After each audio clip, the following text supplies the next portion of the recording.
Le pacifisme et tout ce qu'il recouvre, il est à l'ouest. Et les euromissiles, ils sont à l'est. We shall fight in the hills.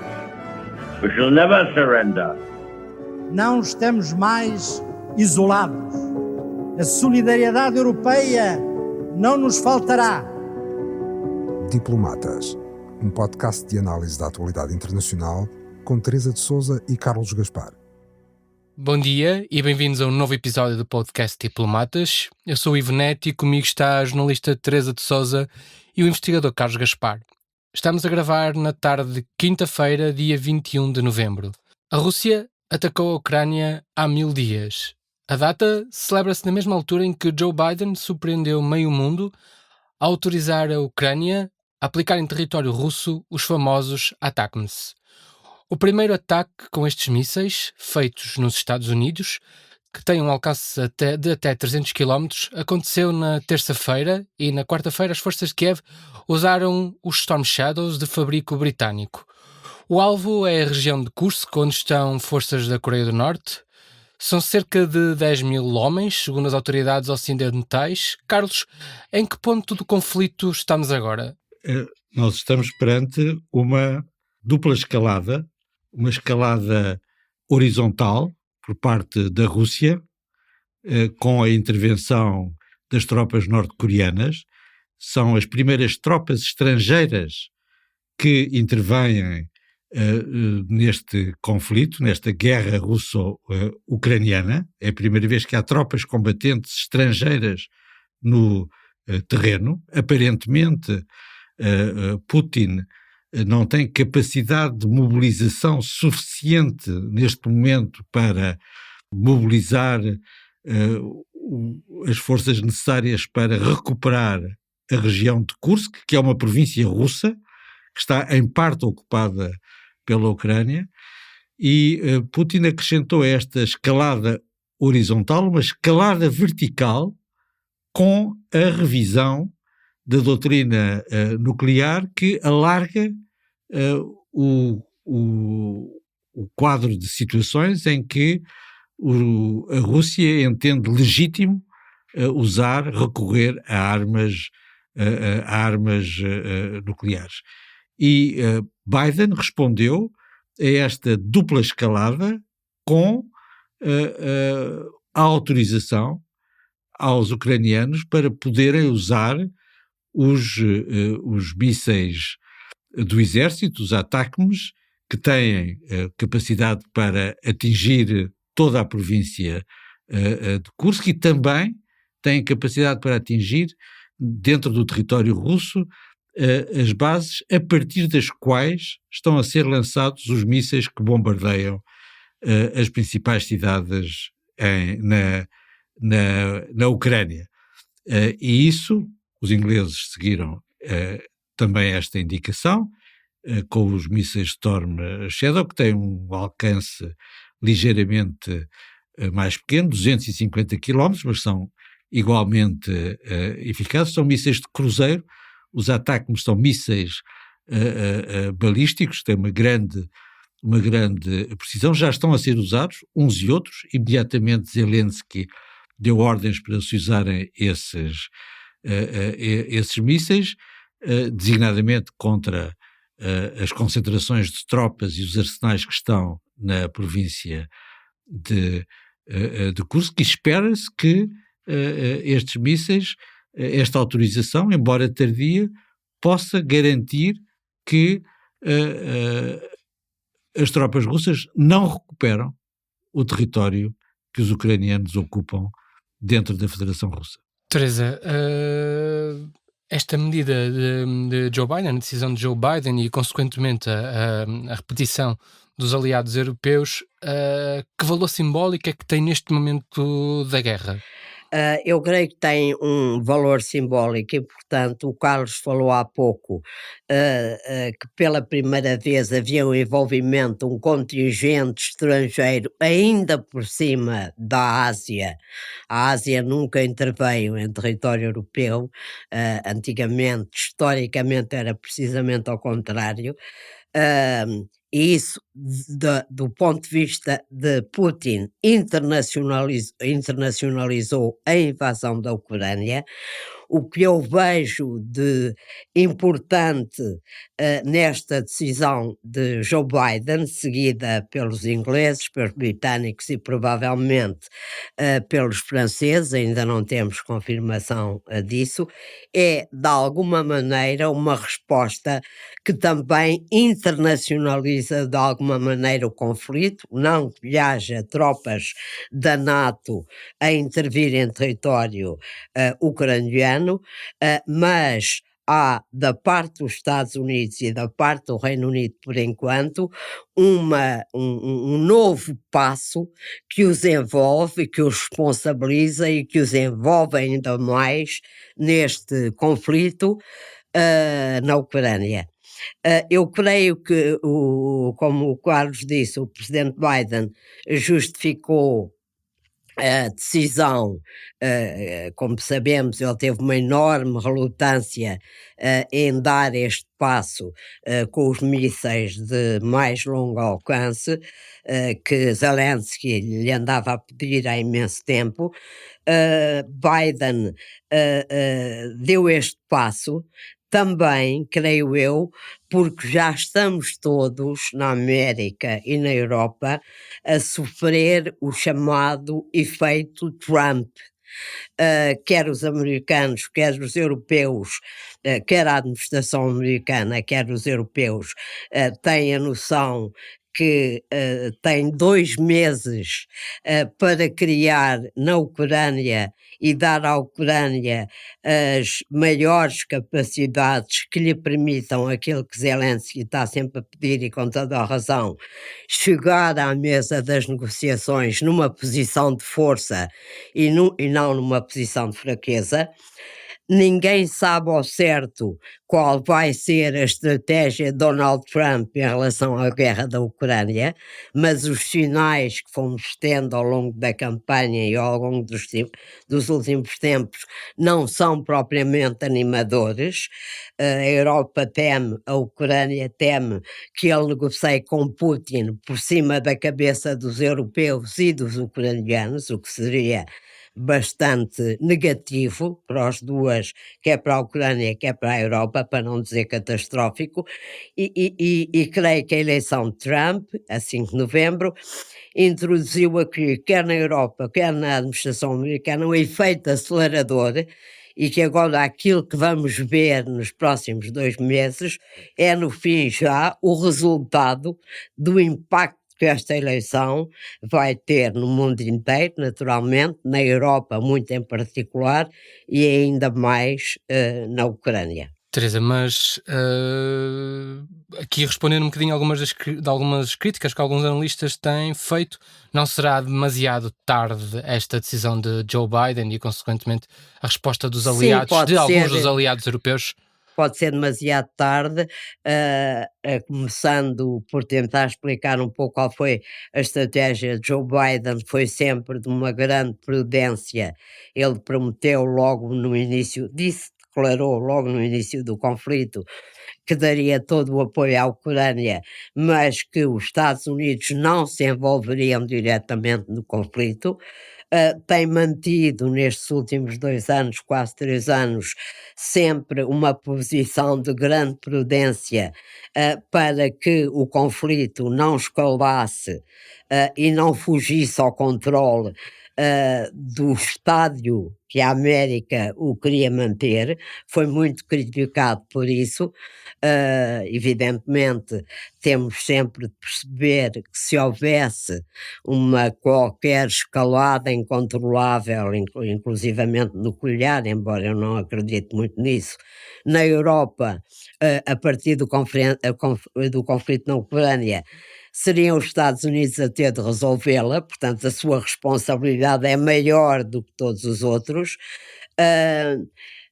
mas aí direi que, tendo em conta a perspectiva do novo presidente americano, o que Biden está a tentar fazer é dar à Ucrânia, neste espaço de tempo que ainda lhe resta como presidente, os melhores meios possíveis, nomeadamente manter o controle da região de Kursk para poder negociar numa posição mais confortável para a Ucrânia. Há um elemento adicional, se posso, Claro que sim, que claro que sim.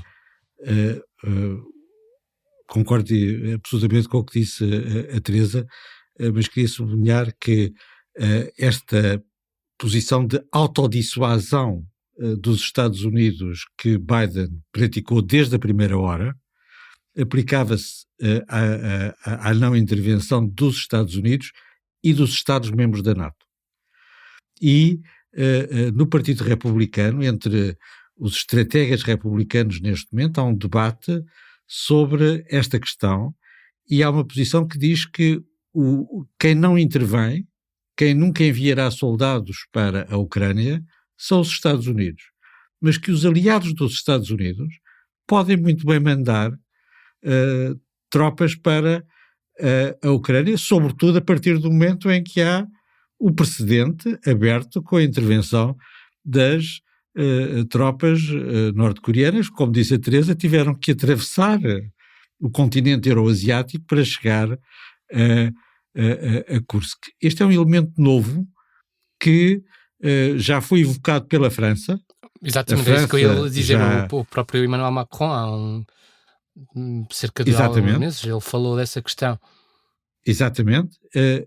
O debate republicano aparentemente aponta num sentido de, independentemente das conversações entre os Estados Unidos e a Rússia sobre a Ucrânia, que se presume envolvam também a Ucrânia e os aliados europeus, aparentemente não há uma objeção, como havia no tempo da administração democrata, a que tropas europeias intervenham na Ucrânia. E, efetivamente, não é? A presença de tropas norte-coreanas torna essa questão uma questão relevante para os próprios europeus. Os norte-coreanos estão a combater na Ucrânia e os europeus não estão a combater numa guerra europeia, onde tem uma posição assumida ao lado da Ucrânia, que é um futuro membro da União Europeia e um país reconhecido como um Estado europeu e como uma democracia europeia. É uma questão que voltou a estar em cima da mesa. Só um pequeno acrescento, há um debate, como o Carlos estava a dizer, interessante, ainda muito especulativo nos Estados Unidos sobre que tipo de intervenção ou decisões vai Donald Trump tomar quando tomar posse, no mês de janeiro. E há uma das teses que é defendida por em vários meios que lhe são próximos, é que os Estados Unidos podem comprometer-se, quando houver uma negociação, em dar mais armas e garantir com essas armas melhor segurança para a parte da Ucrânia que for independente, admitindo que há uma parte que Trump está disponível para conceder a Putin e que Putin exige, mas que com duas condições. Primeira condição, a Europa tem de pagar aos Estados Unidos essas armas, coisa que não acontecia até agora, como é óbvio. Segunda condição, essa linha de marcação tem de ser defendida pelos europeus. E não pelos americanos. E não pelos americanos. Franceses, polacos, alemães, britânicos, mas não os Estados Unidos. Portanto, há aqui mesmo uma mudança neste momento que ainda não assentou, mas que eu acho que vai pôr exigências muito maiores à Europa, e vamos lá ver se ela está em condições de assumir as suas responsabilidades. Entretanto, já nesta quinta-feira, a Ucrânia acusa a Rússia de ter lançado um míssil intercontinental contra o seu território. Isto acontece poucos dias depois de Putin ter atualizado a doutrina nuclear da Rússia. Carlos, o que é que nós podemos realmente esperar aqui do lado da Rússia depois de a Ucrânia ter utilizado os mísseis de dois países ocidentais contra o seu território? É uma questão que está em aberto. É preciso ainda confirmar que se trata efetivamente de um míssil intercontinental. o significado é que esse míssil intercontinental podia ter ogivas nucleares. Não tinha ogivas nucleares, o míssil não tinha, mas podia ter. E nesse sentido é uma ameaça nuclear velada. A Rússia está a dizer, nós temos capacidade para subir para o patamar nuclear. Mas a subida para o patamar nuclear, dentro da doutrina Biden, que nós não sabemos se vai prevalecer, provavelmente vai ser revista, mas a doutrina Biden é que se usassem armas nucleares, os Estados Unidos passavam a intervir e a NATO passava a intervir no conflito ucraniano. Essa doutrina mantém-se, não se mantém, é mais uma questão que está em aberto nessa transição e que explica, de certa maneira, porque é que os russos enviaram um míssil que tinha capacidade nuclear, embora não estivesse armado com ogivas nucleares. É mais um sinal de uma escalada vertical, embora, como disse a Teresa, é altamente improvável que os russos, sobretudo nesta conjuntura, recorram a armas nucleares, mesmo a armas nucleares táticas na guerra russo-ucraniana.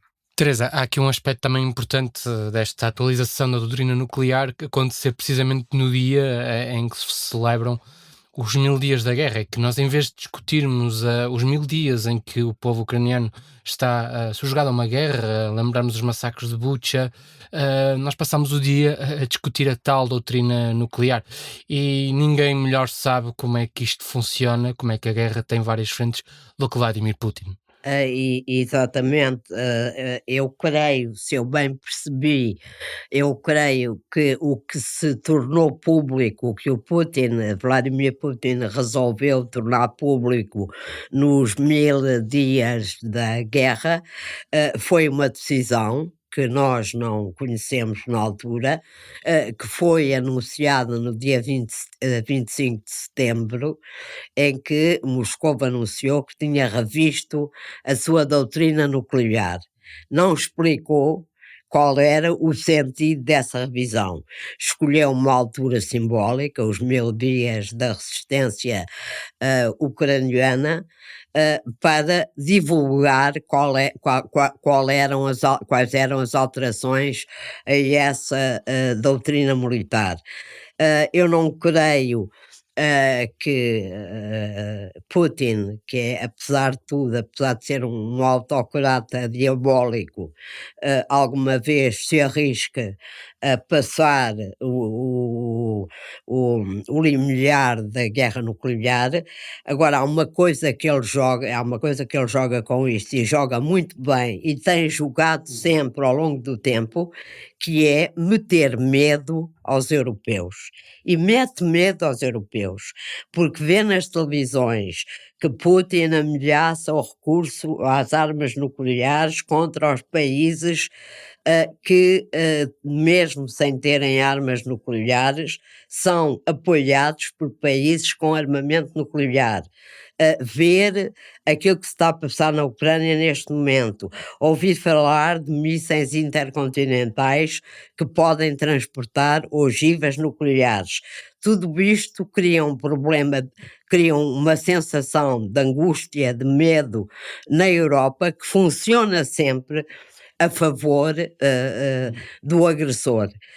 E de alguma maneira eu percebi os comentários de Zelensky ontem, quando a embaixada americana e outras embaixadas ocidentais em Kiev resolveram fechar as suas instalações, com informações norte-americanas, das quais a gente naturalmente não duvida de que poderia haver um grande ataque a Kiev. Zelensky comentou que é este justamente o jogo de Putin, e é esta ameaça permanente, esta propagação do terror junto das pessoas, que lhe dá imenso jeito e que tem efetivamente consequências. Ele criticou abertamente a ideia do encerramento das embaixadas, justamente porque elas contribuem para este clima de medo, de ansiedade, de receio, que é a receita mais perigosa para que os europeus acabem por recuar na sua capacidade de defender a Ucrânia, que é defender a sua própria segurança, naturalmente. Aliás, faz parte da doutrina nuclear a intimidação nuclear. Nas doutrinas ocidentais isso não acontece, não há uma doutrina de intimidação nuclear, não se fala do uso das armas nucleares, mas na doutrina russa, antes e depois desta revisão, há uma doutrina de intimidação nuclear e no caso da Ucrânia ela é particularmente forte, uma vez que a Ucrânia viveu Chernobyl. E Chernobyl, em termos de radiação, é o equivalente a uma explosão nuclear. Portanto, para os ucranianos não é inteiramente uma abstração o que possa ser um ataque nuclear.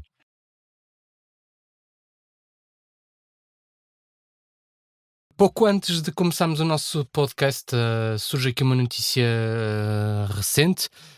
O Tribunal Penal Internacional emitiu um mandato de captura contra Benjamin Netanyahu, Gallant, o antigo Ministro da Defesa de Israel, e o líder do Hamas. Teresa, o que é que isto significa também nesta fase do conflito? Netanyahu já assumiu que isto não iria fazer com que recuasse sobre nenhuma das suas ações, que não se demitiria, ou seja, que iria manter a sua posição. De facto, em que ponto é que consequências é que isto pode ter no conflito que de facto teima em não cessar? Não creio que vá ter grandes consequências. Há 124 subscritores, o que é bastante, naturalmente, do Estatuto do Tribunal Penal Internacional.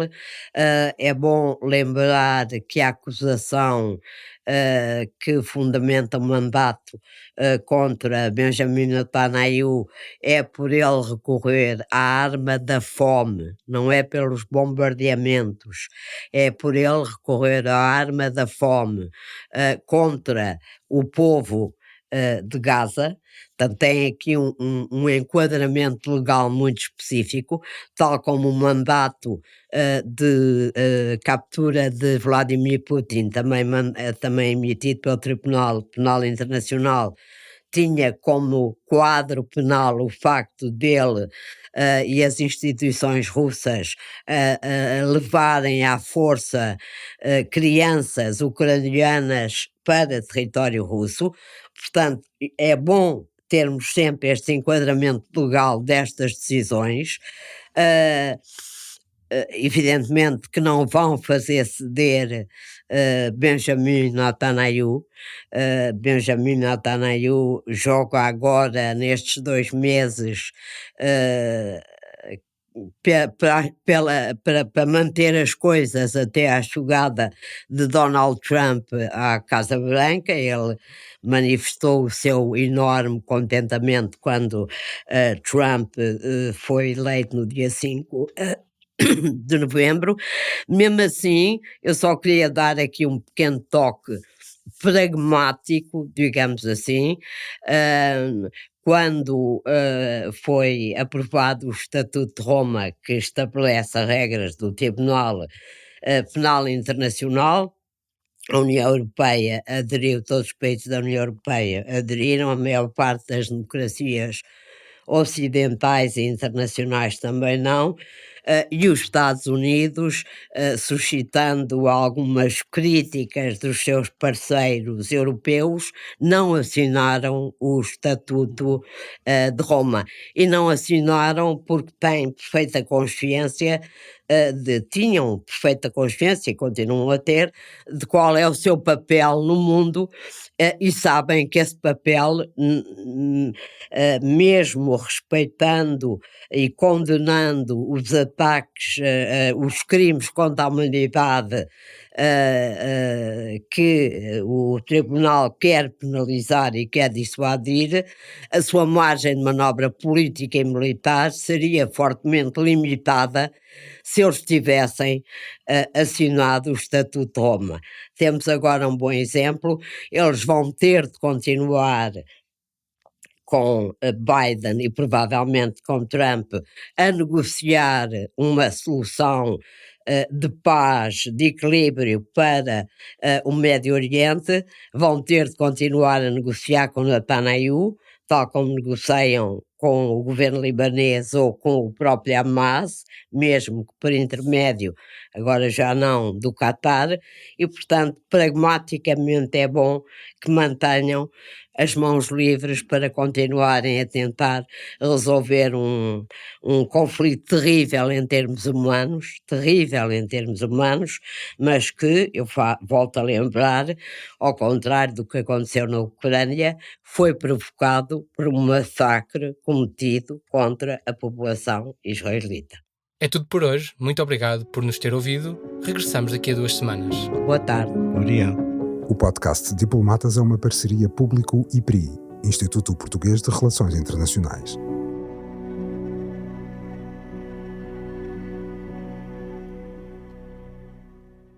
O público fica no ouvido.